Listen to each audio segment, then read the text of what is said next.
Magandang hapon sa lahat. Masaya po ba kayo na kayo nasa tahanan ng Panginoon? Amen. Of course, it is our great pleasure and privilege na makarating sa inyo dito. Patunay sa katapatan at kabutihan ng Diyos sa buhay ng bawat isa. Naway, encourage ng Panginoon ang inyong mga puso. Alam niyo pong may dahilan. Bakit kayo naririto ngayon? Sapagkat gusto ng Diyos na kayo ay kausapin at gusto ng Diyos malaman niyo ang plano ng Diyos sa inyong buhay. Amen. Naway, pagpalain ng Panginoon ang ating maikling pag-aaral ngayon. Now, ang paksang pinagkaloob sa akin ay isang napakahalagang paksa sapagkat ito po ay nagpapakita ng patungkol sa pinakamahalagang bagay. Ano bang ibig sabihin sa pagkakilala sa Diyos at lalo na yung tinatawag nating kaligtasan. Nawa ay pagpalain ng Diyos ang ating pag-aaral. So pinagmagatan po natin itong sa biyaya lamang or by grace alone. Ang ating po pinakateksto sa hapong ito ay matatagpuan sa Efeso, Kabanatang 2. Kung may mga Biblia po kayo, samahan niyo ako.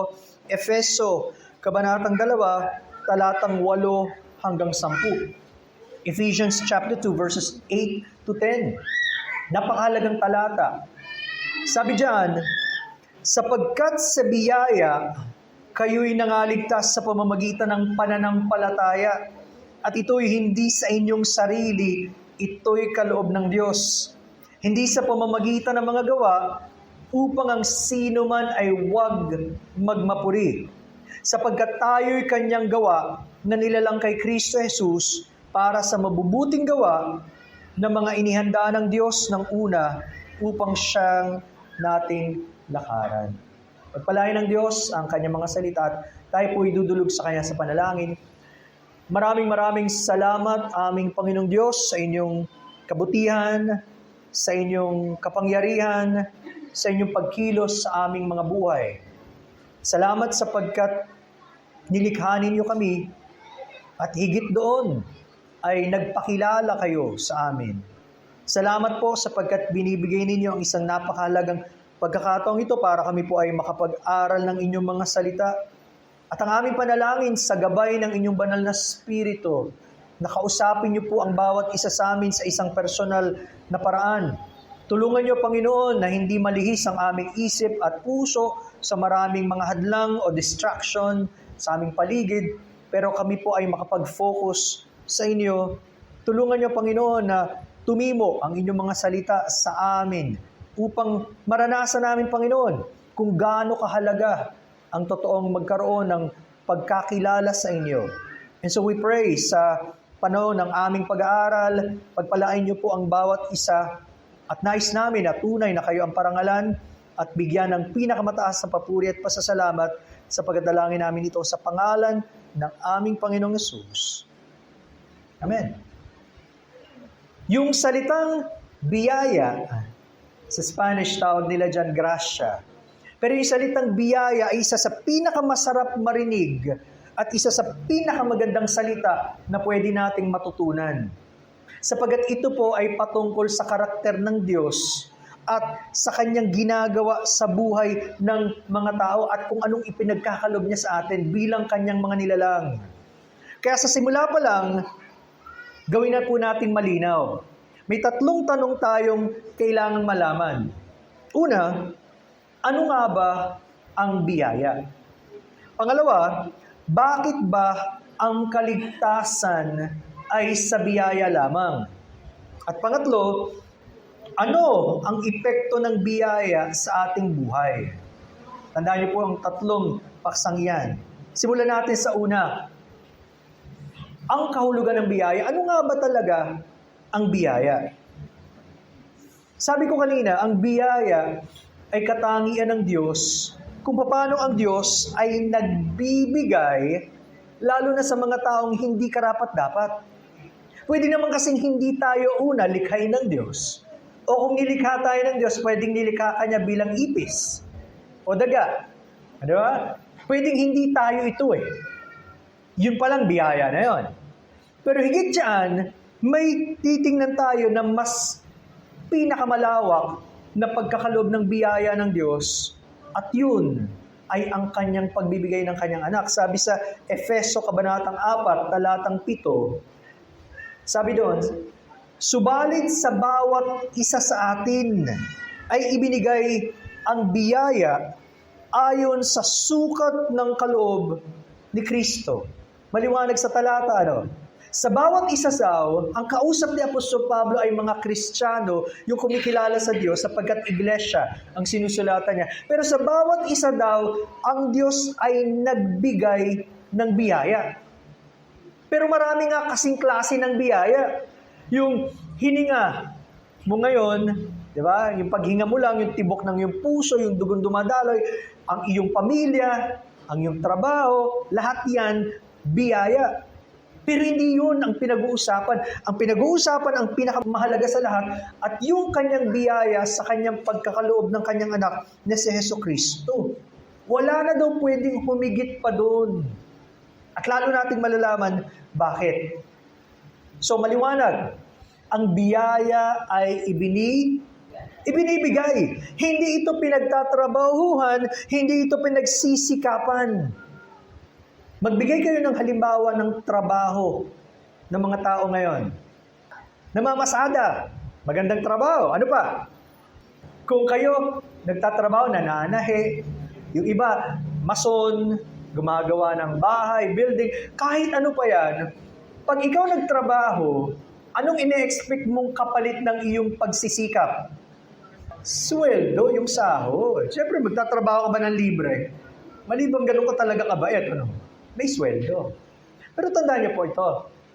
Pag pinag-usapan ang Diyos at ang paglapit sa Diyos, hindi po pwede na magsisikap ka, gagawin mo ang lahat, at dahil doon gagantimpalaan ka ng Diyos, ito na pinakamabait na tao sa lahat, pasok ka sa langit. Mali. Una, bakit? Wala daw tao na pwedeng tanggapin ng Diyos dahil sa kanyang sariling pagsisikap para makapasok sa langit. Di ba ganun ang kaisipan natin? Pag gusto mong maging matagumpay, magsikap ka. At tama naman yun. Pero pagdating sa langit, hindi ganoon. Halimbawa, kung relasyon ng anak at magulang, ano ang pwedeng gawin ng anak para matuwa ang kanyang magulang? Magpakabait. Sumunod sa magulang. Siguro, kung nag-aaral pa kayo, mag-aaral mabuti. Hindi nagbubulakbol. Di ba? Pahalagaan nyo yung binibigay sa inyo. Siyempre, matutuwa ang magulang yan. Pero tandaan natin, hindi ganon pagdating sa Diyos. Sapagkat walang dahilan para matuwa ang Diyos. Bakit? Kasi unang-una, lahat tayo punong-puno ng kasalanan. Simula sa panahong ipinanganak tayo, yung baby na hawak-hawak, yung napaka-cute. Sabi nga nila, anghel. Minsan yung asawa ko, napangiti lang yung baby, tuwang-tuwa siya, hindi na siya makapagturo. Ganon, di ba? Natutuwa tayo. Pero kahit yung sanggol na ipinanganak, ipinaglihis sa kasalanan.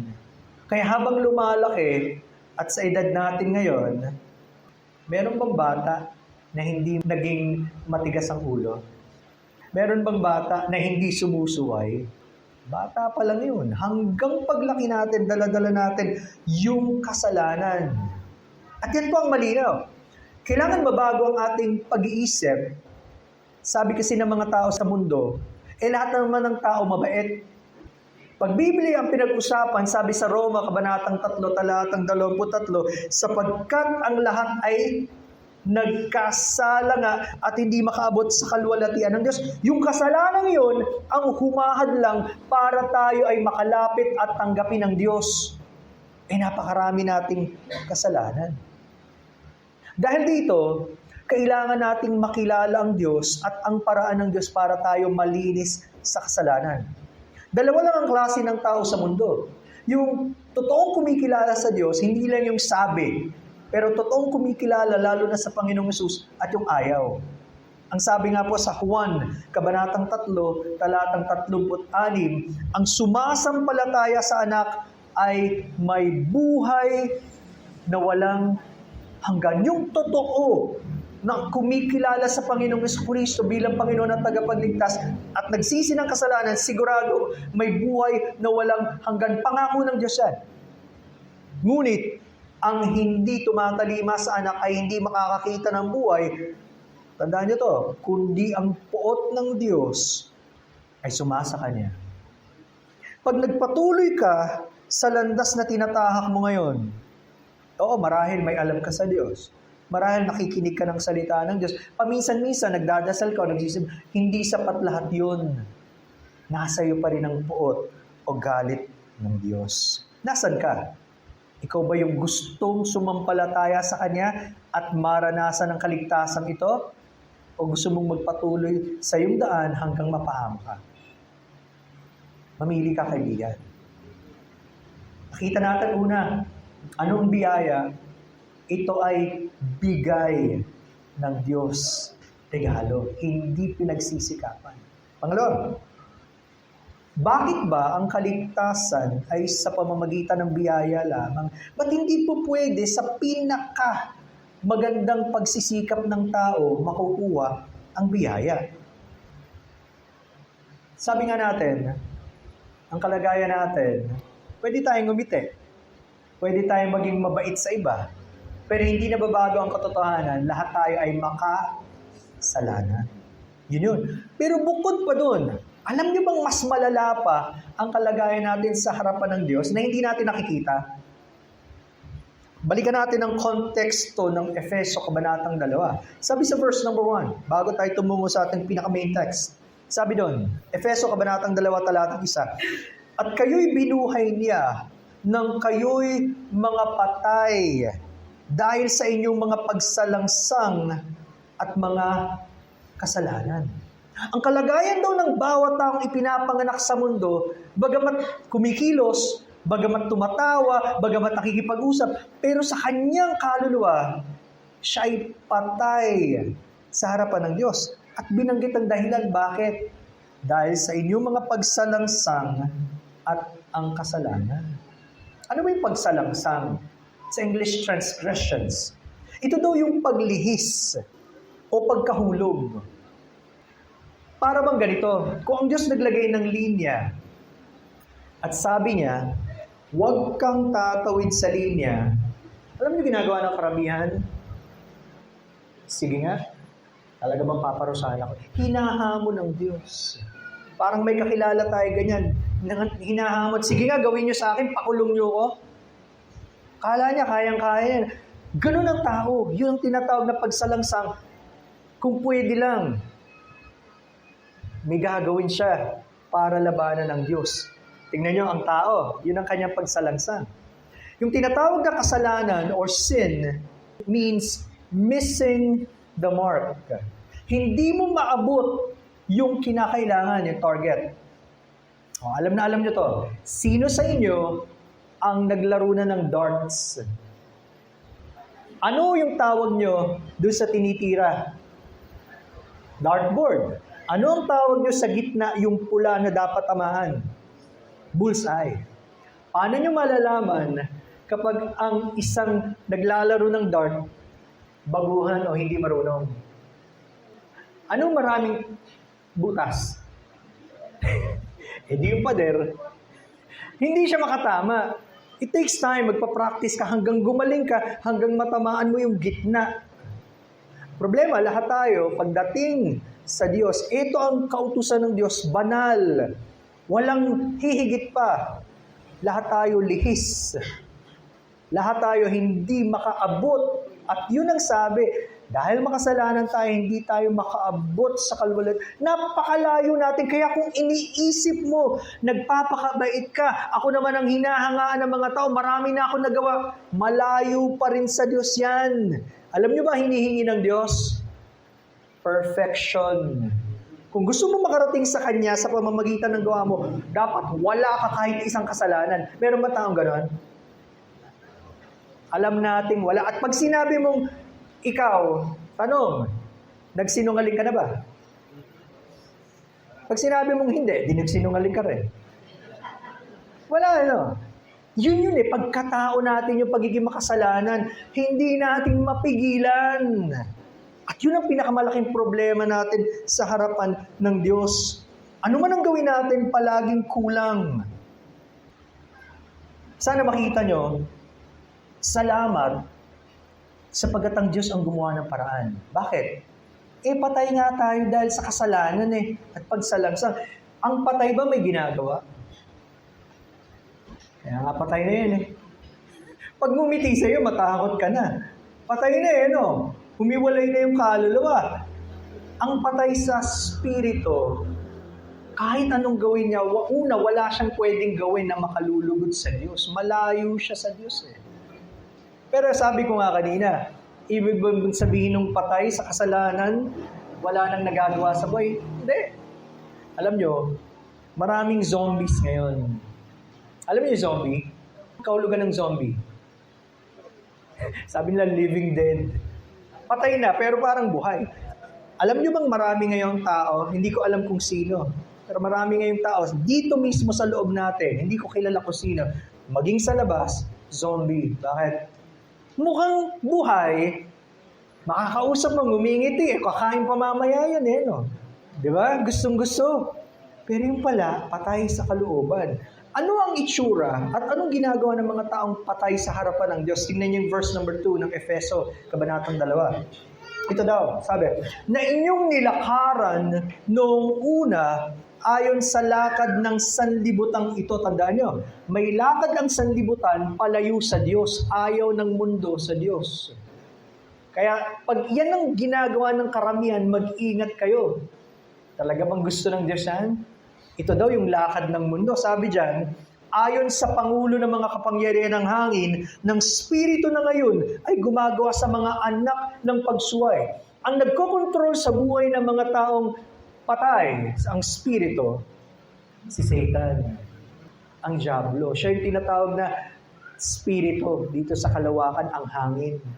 Kaya yung mapapakinggan yung mga awit, yung mapapanood yung mga pelikula, bihira ka na makakapanood o makakapakinig na maglalapit sa Diyos.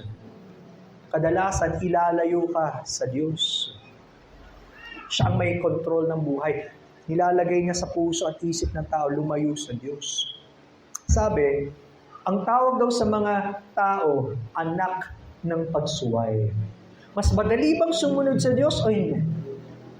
Yun yung kasabihan, sinabi nga ni Apostol Pablo, pero gusto ko magpakabait, hindi ko magawa. Gusto kong sundin, hindi ko magawa. Alam niyo yun? Pag sinabi, alam mo, bagong pintura, bagong semento, huwag hahawakan. Anong gagawin? Andito ko. Magsusulat pa yun, andito ko. Kung ano yung bawal, yun ang masarap gawin. Tama? Alam natin sa mga may sakit. Alam mong, una sobrang taba, masarap Ang hirap pigilin. Ito yung natural sa buhay ng mga tao. At tandaan nyo, lahat tayo ganyan ang kalagayan. Pero tingnan nyo, may pag-asa. Bakit? Sabi, noon daw, ganyan ang buhay ng mga tao no hindi kumikilala sa Diyos. Pwede bang baguhin ang Diyos? Pwede. Kasi ang Diyos mahabagin. Ang Diyos mapagbiyaya. Tingnan niyo yung verse number 3. Sa gitna ng mga yaon, tayo rin naman ng ibang panahon ay nabubuhay sa mga kahalaya ng ating laman na ating ginagawa ang mga pita ng laman at ng pag-iisip at tayo no ay katutubong mga anak ng kagalitan gaya naman ng iba. Pare-pareho daw tayo, pinanganak tayo, ayaw natin sa Diyos. Walang natural na gusto sa Diyos. Pero, ang pag-asa dyan, dati yun. Yun yung mga salitang ng ibang panahon ay nabubuhay. Ibig sabihin, dati ganyan ang buhay niyo. Pero binago kayo ng Diyos, naawa sa inyo ang Diyos, inalis na kayo sa ganung klase ng buhay. Kaya ba ng Diyos na baguhin tayo?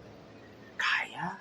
Kaya kung nahihirapan ka, at hindi ka makasunod sa Diyos, kaya ng Diyos na bigyan ka ng kalakasan at biyaya, babaguhin niya. At tandaan niyo, ang totoong pagbabago, nanggagaling sa puso, sa loob, hindi yung panlabas. Di ba? Pwedeng ang ganda-ganda ng suot mo. Tanong, ano yung puso mo? Binago na ba ng Diyos? Ito yung sabi ng Panginoon sa mga relihiyosong tagapanguna nila sa panula, para kayong mga libingang maputi. Ano ba itsura ng libingan? Hindi libingan. Anong ginagawa nila bago mag-November 1? Ililinis. Pinapaputi. Ano laman? Bulo. Diba? Doon nilalagay yung patay na bubulok. Ganun. Yung puso natin punong-puno ng karumihan, kabulukan. Ang ganda ng itsura. Kaya kailangan baguhin tayo ng Diyos sa pangloob at makikita sa panglabas. Yun ang tanda ng binago ng Diyos. Hindi na siya doon sa dati niyang buhay. Una, tinignan natin, ano ba kahulugan ng biyaya? Pangalawa, ang kaligtasan ay sa biyaya lamang, hindi mo kayang pagsikapan. Pangatlo, ano bang epekto ng biyaya sa atin? Pag talagang kumilos ang Diyos sa buhay mo, ay imposibleng walang magbago. May mga tao kasing nagsasabi, kilala ko naman ang Diyos. Tumatawag nga ako sa Diyos Pero kung makapag-alipusta ng kapwa, kung makapagmura, kung magnakaw, yun na nagbago? Pwede bang humawa ka ng live wire? Tapos, walang mangyari sa'yo? Nakangiti ka pa rin? Pwede bang tumayo ka sa harapan niyan ng kalye, may truck na dadating, walang magbabago sa'yo? Hindi mo gagawin yun. Ang kapangyarihan ng Diyos, makapangyarihan ng Diyos. Imposibleng walang magbabago sa taong kikilusin niya. Yung dating ayaw sa Diyos, ngayon gusto na sa Diyos. Yung dating maraming pinapahalagan sa buhay, ngayon ang Diyos na ang pinakamahalaga sa kapangyarihan at pagkilos ng Diyos. Salamat na lang. Kasi kung pinabayaan tayo ng Diyos sa sarili natin, walang sino man sa atin ang makakapagbago. Sinubukan nyo na mag-New Year's resolution? Papasko na. Bagong taon. Sabi ng mga tao, bagong taon na. Hindi na ako. Daming pangako, Tanong, natutupad? Ilang araw? Balik uli sa dati, mas malala pa. Hindi natin kayang baguhin ang sarili. Tingnan niyo po, sabi dyan, Efeso Kabanatang 2, Talatang 4, ang epekto ng biyaya sa atin. Ngunit ang Diyos, palibas ay mayaman sa awa dahil sa kanyang malaking pag-ibig na sa kanyang iniibig sa atin. Pinamalas ng Diyos ang dalawang katangian niya. Una, ang kanyang mayamang awa. Bakit daw kailangan ng Diyos maging mayaman sa awa? Kasi napaka-miserable natin. Dapat parusahan agad tayo Alam mo, kung ang biyaya ay binibigay, ang awa hindi ibinibigay. Yung biyaya, hindi dapat ibigay sa iyo ang kaligtasan o sa akin man. Yun namang awa, dapat yung galit ng Diyos, yung kaparusahan. Hindi na tayo dapat nabubuhay ngayon. Pero naawa ang Diyos, ayaw niya munang ibigay yung kanyang galit. Opo. Alam nyo, dahil sa ating kahabag-habag na kalagayan, talagang kailangan natin ng mayamang awa ng Diyos. Di ba tayo madaling magalit? Minsan, pagka konting may sinasabi lang, may nagawang hindi natin gusto, galit na galit tayo. Pero paano pag tayo naman? Okay lang? Gusto natin iintindihin tayo? Mali tayo na. Tingnan nyo, salamat sa malaking awa ng Diyos. Usually, ang awa, nararamdaman ng taong naaawa kasi merong tao na mas malala ang kalagayan. Kung pareho kayo ng kalagayan yan, pareho lang tayo Paano ka naman maaawa? Pero kung medyo may nakakain ka pa, yung katabi mo wala nang makain, maaawa ka, pwedeng ibigay mo na yung isang tinapay kaysa naman dalawa pa kainin mo. Pero ang Diyos, nasa Kanya lahat, naawa siya sa atin dahil miserable kalagayan natin. Mayamang awa ng Diyos. Pangalawa, ito ang nagbunsod para ipadala niya ang Kanyang anak dahil sa Kanyang malaking pag-ibig. Alam niyo ba katangian ng Diyos? Sabi sa unang Juan, kabanatang 4, talatang 8, ang Diyos ay pag-ibig. Hindi pwedeng hindi umibig ang Diyos. Ang Diyos ay mapagmahal. Pero tandaan nyo, ang Diyos din ay Diyos na naghahatol. Balanse kasi ang Diyos eh. Pero dahil sa malaking pag-ibig ng Diyos, alam niyo yung pamilyar na talata, John 3:16.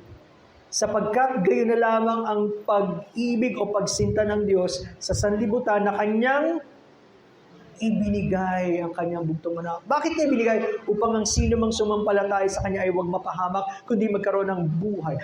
Ganon kalaki ang pag-ibig ng Diyos kahit sa mga napakamalaking makasalanan. Kung hindi malaki pag-ibig ng Diyos, ba't niya ibibigay yung kanyang anak? Kung ikaw may anak ngayon, ayan, may nakikita ko kahit nga sa labas, may baby.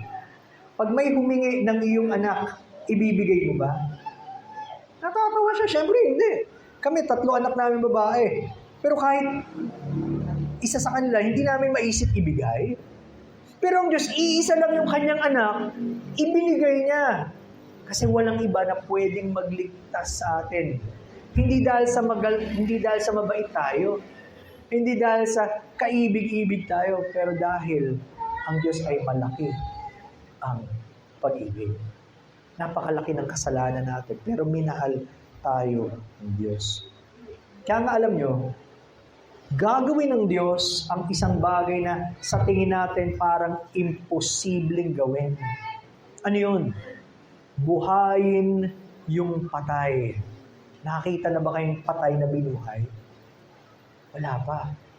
Tingnan nyo sabi sa verse number 5, Ephesians 2:5, sa Efeso, kabanatang 2, talatang 5. Bagamat tayo mga patay dahil sa ating mga kasalanan, tayo binuhay na kalakip ni Kristo sa pamamagitan ng biyaya kayo nangaligtas. Sakita nyo na naman, ba't kailangan biyaya? Kasi wala tayong pwedeng ibigay sa Diyos. Sa Kanya lahat manggagaling. At dahil daw sa kabutihan ng Diyos, sa awa at pag-ibig ng Diyos, yung mga patay na malayo sa Diyos, ayaw sa Kanya, gagantimpalaan niya, hindi dahil sa mabait sila, pero mamahalin niya sila at babaguhin, bubuhayin.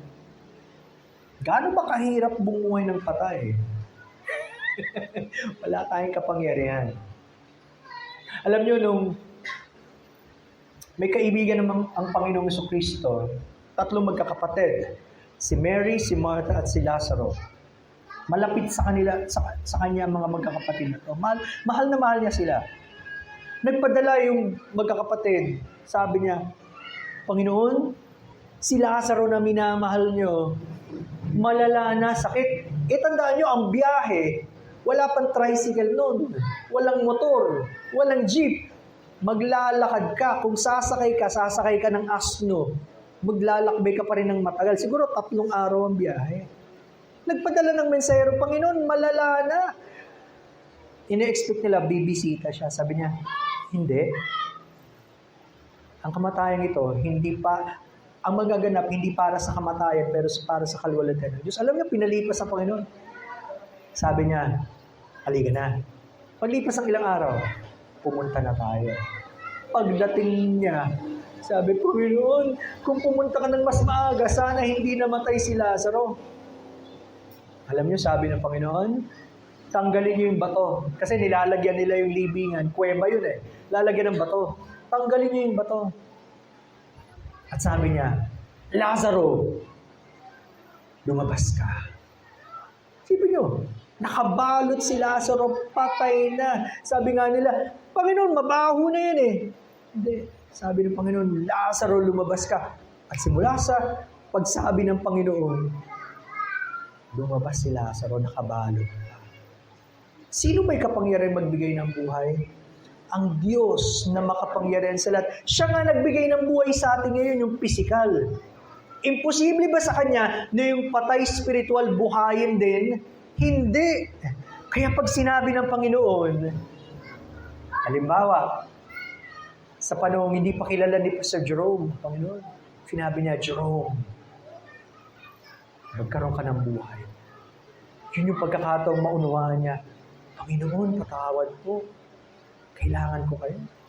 At nung dumating sa asawa ko, yung panahon yun, Lord, magkaroon ka ng buhay. Doon niya lang naisip, Panginoon, dami ko palang kasalanan sa harapan niyo, patawarin mo. Kaya tayo lalapit sa Diyos, pinibigyan na tayo ng Diyos ng buhay. Makapangyarihan ba ang Diyos? Makapangyarihan ba ang Diyos? Makapangyarihan ang Diyos. Kaya kung ikaw, hindi mo pakilala ang Panginoong Jesucristo, kahit ngayon, pwede kanyang bigyan ng panibagong buhay. Kung handa kang lumapit sa Kanya, magsisi ng kasalanan, at magkaroon ng pananampalataya sa ating Panginoong Jesucristo. Biyaya lahat yan, bigay lahat yan. Binuhay niya tayo. Ang tanong, kung binuhay niya tayo, patay ka pa ba? Ulitin natin ang tanong, kung binigyan ka na niya ng buhay, patay ka pa ba? Hindi na. Hindi ka na yung dating ikaw, bibigyan ka na niyan panibagong buhay. Gusto mo na ngayon sa Diyos, meron nang naganap eh. Kaya magtataka kayo, bakit isang araw, parang nauunawa ako ng Biblia. Habang nangangaral si pastor, parang nagliwanag. Bakit parang gustong-gusto ko nang pumunta sa church? Ba't gusto kong maging kabahagi ng gawain ng Diyos? May nagbago, hindi pilit. Bakit? Nananahan na sa'yo ang Panginoong Jesucristo. Alam niyo, yun ang mensahe ng Galatia, Kabanatang 2 eh. At gusto ko kayong tanungin, ikaw ba, nabubuhay ka ngayon sa sarili mo lang? O nananahan na siya sa'yo at hindi na ikaw yung dating ikaw? Alam niyo, sabi sa Galatia, Kabanatang 2, talatang 20, ako'y napako sa krus na kasama ni Kristo. At hindi na ako ang nabubuhay, kundi si Kristo ang nabubuhay sa akin. At ang buhay na ikinabubuhay ko ngayon sa laman, ay ikinabubuhay ko sa pananampalataya. Ang pananampalataya na ito'y sa anak ng Diyos, na sa akin ay umibig at ibinigay ang kanyang sarili dahil sa akin. Kaya pala, ito, yung nakikita niyong tawag niyo, Pastor Ron, hindi na ako yung dati. Si Kristo na ang nabubuhay sa akin. Ang sarap, ano? Kapag naranasan mo ang Panginoong Kristo sa iyong buhay, wala nang mas higit ang karanasan. Mga kaibigan, mga kapatid, naranasan niyo na ba siya sa iyong buhay?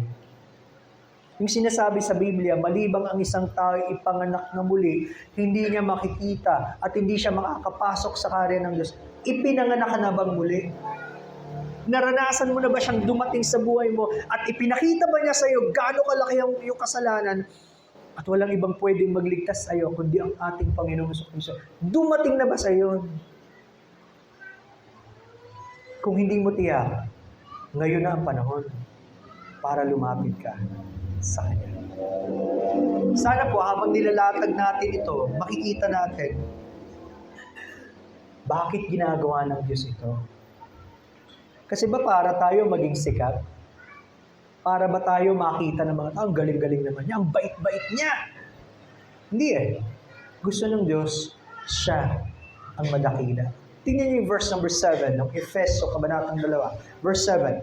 Upang sa mga panahong darating ay maipahayag niya ang dakilang kayamanan ng kanyang biyaya sa kagandahang loob sa atin kay Kristo Jesus. Gustong ipahayag ng Diyos sino siya, gaano siya kabait, gaano siya kamapagmahal, gaano siya maawain sa mga makasalanang katulad natin. Kaya alam nyo, ang Ebanghelyo ay ipinapangaral sa lahat ng dako. Sa bata, sa teenager, sa mga middle age, kahit sa matatanda, anuman ang kalagayan sa buhay, kailangan natin lahat na makilala ang Diyos. At gusto ng Panginoon siya maparangalan. Alam niyo ba sa langit, walang ibang pupurihin doon kundi ang Diyos. Hindi ka pwedeng, ang dami ko namang ginawa para sa Diyos. Ikaw ang parang sentro ng lahat. Hindi. Kasi ang Diyos ang karapat dapat eh. Kaya nga sabi niyo sa Pahayag, Kabanatang 4, talatang 11, marapat ka, O Panginoon namin at Diyos namin, na tumanggap ng kalwalatian at ng kapurihan at ng kapangyarihan. Siya lang ang marapat. Bakit? Una, nilikha niya tayo. Pangalawa, kumikilos siya sa buhay natin. At alam niyo ba, ang isa sa mga paulit-ulit na aawitin at sasabihin ng mga makakarating sa langit, hindi naman yung unang-unang mga mahal nila sa buhay. Ay, nakita ko rin si Lola, si Nanay, si Tatay. Hindi eh. Ang unang-una nilang papupurian, ang Panginoong Jesucristo na nagbigay ng kanyang buhay.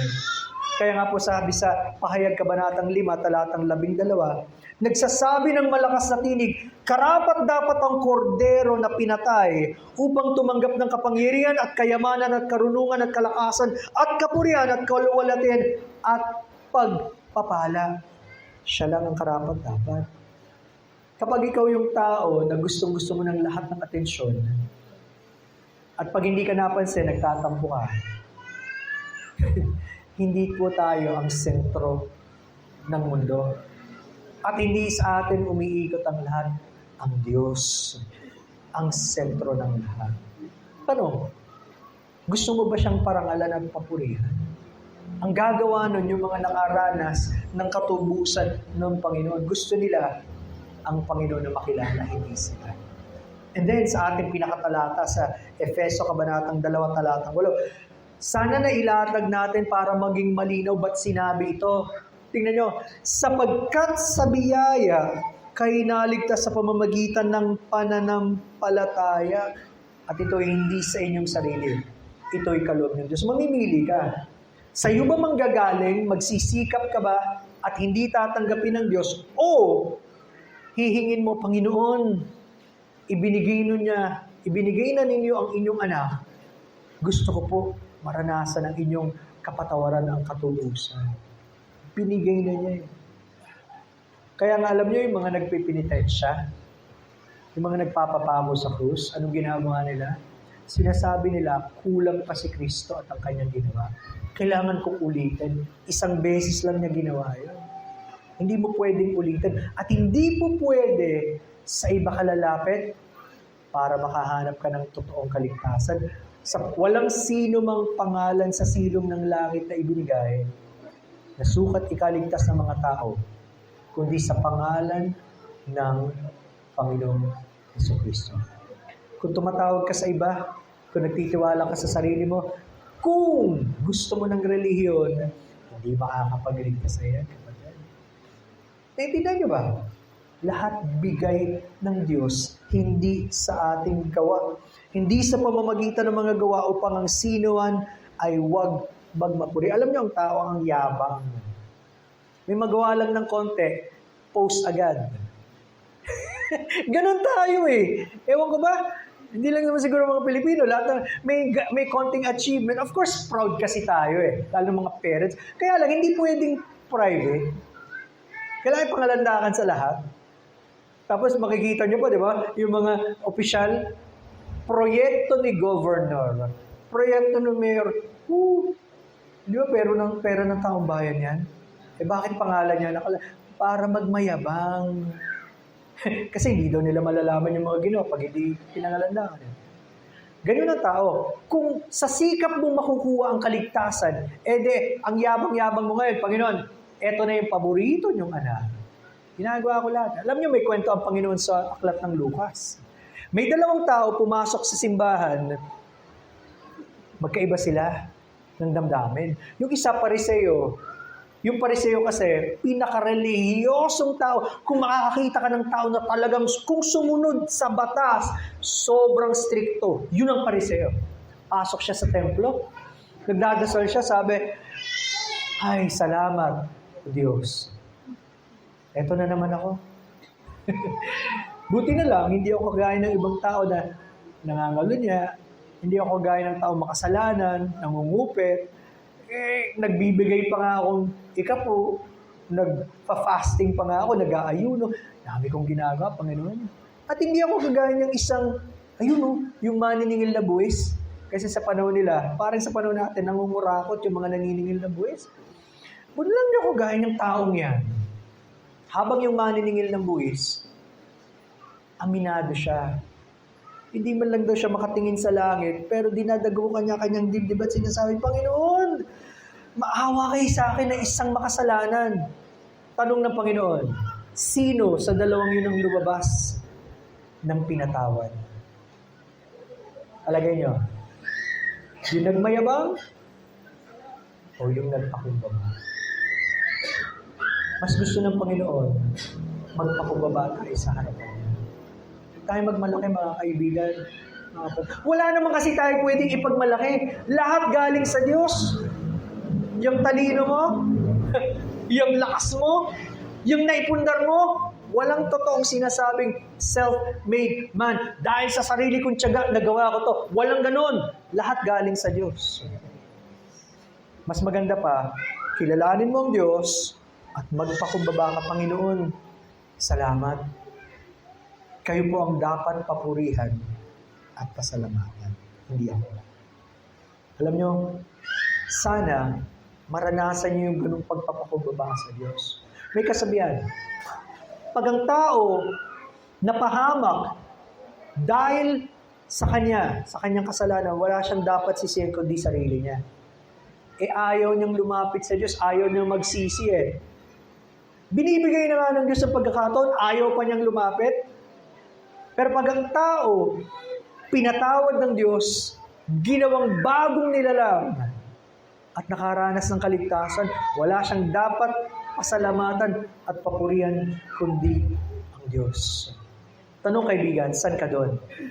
Ikaw ba yung tao magpapatuloy sa sarili mong landas hanggang mapahama ka, ayaw mo siyang kilalanin, o ikaw yung tao magpapakumbaba ka ngayon at handa mong sabihin, Panginoon, kailangan kita sa buhay ko. Linisin niyo po ako, Panginoon. Kailangan ko ng inyong kaligtasan. At yun po ang panalangin ko para sa inyo. At yung huling talata natin, pagka naranasan mong iligtas ka ng Panginoon, gusto mong gamitin ang buhay mo para sa Diyos. Sabi sa verse number 10, sapagkat tayo'y kanyang pinakamahusay na gawa. Ito yung ang Biblia 2001 edition, na nilalang kay Kristo Jesus para sa mabubuting gawa na inihanda ng Diyos ng una upang siya nating lakaran. Yun pala ang dahilan. Kaya ang Diyos magliligtas ng makasalanan para siya maparangalan at para yung buhay ng taong yung gamitin niya para sa Kanya. Hindi niya sasayangin ang kanyang buhay. Hindi niya gagawin yung mga bagay na ayaw ng Diyos. Panginoon, gamitin niyo po ako para sa inyong kapurihan. Ikaw ba yun? Yung talinong binigay sa iyo, yung talento mo, saan mo gagamitin yan? Para sa sarili mo o para sa Diyos? Nawa, paalalahanan tayo ng Diyos at ang aming panalangin, patuloy na pagpalain ng Diyos ang iglesyang ito, sa pangunan ng inyong pastor, at nawa sa ating mga bisita. Ito na ang panahon para tunay na kilalanin nyo ang ating Panginoon Jesucristo. Palain ng Diyos ang kanyang mga salita. Tayo po'y manalangin.